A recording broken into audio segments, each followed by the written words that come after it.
Okay, let's break down the human need of self over tribe, also known as the IP. Now, in the Myers-Briggs personality world, the self over tribe people are the IPs, the ISTPs, the INTPs, the ISFPs, and the INFPs. Now, in the typical Myers-Briggs classifications, these four types aren't usually placed together. You usually see the NTs and the SFs and the SJs and the SPs. But one thing that the IPs all have in common is that their major life addiction is a vision upon themselves. It is a vision of self.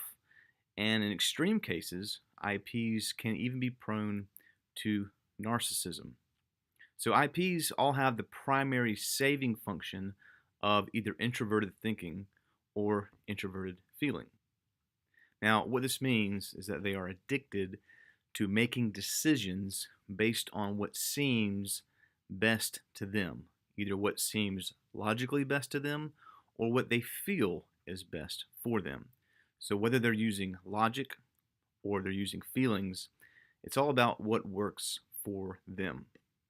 Now, when it's explained this way, it can seem very selfish. So let me say that all four types are selfish in their own way, whether it's the EJ, the IJ, the EP, the IP. The difference with the IP is that they need convincing from the tribe, from other people, that their way is either wrong or will not work.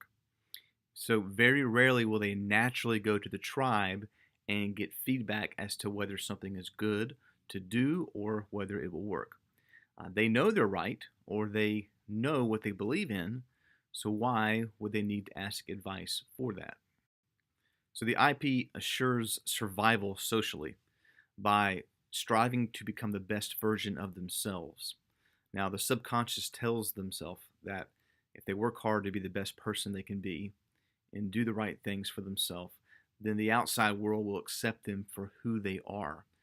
Whereas the EJ wants to be loved for what they can do for others, the IP wants to be loved for who they are as a person.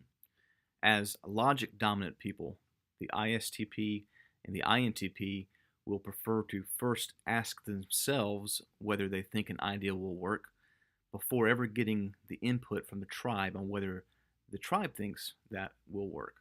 What they feel is reasonable makes sense to them, and that trumps what the tribe feels is reasonable and makes sense.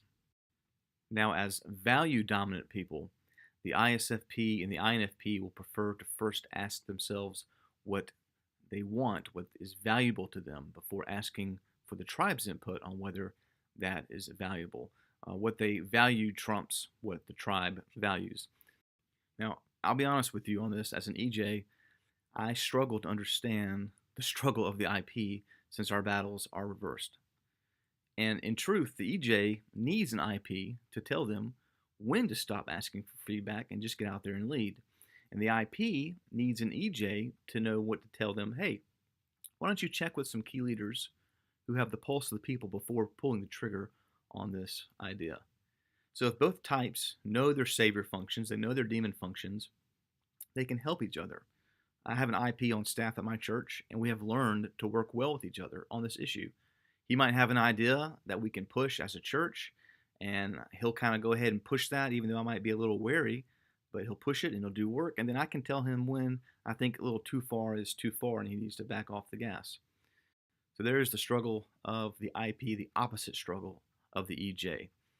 But really, organizations would be great to have both these personalities on staff and not to get frustrated with each other, but understand where they're coming from and understand how you need a little bit of both if an organization is going to be successful. Okay, the next video will be on control chaos issues as we leave the self-tribe realm and we'll start diving into control chaos issues, the IJ and the EP issues. See you then.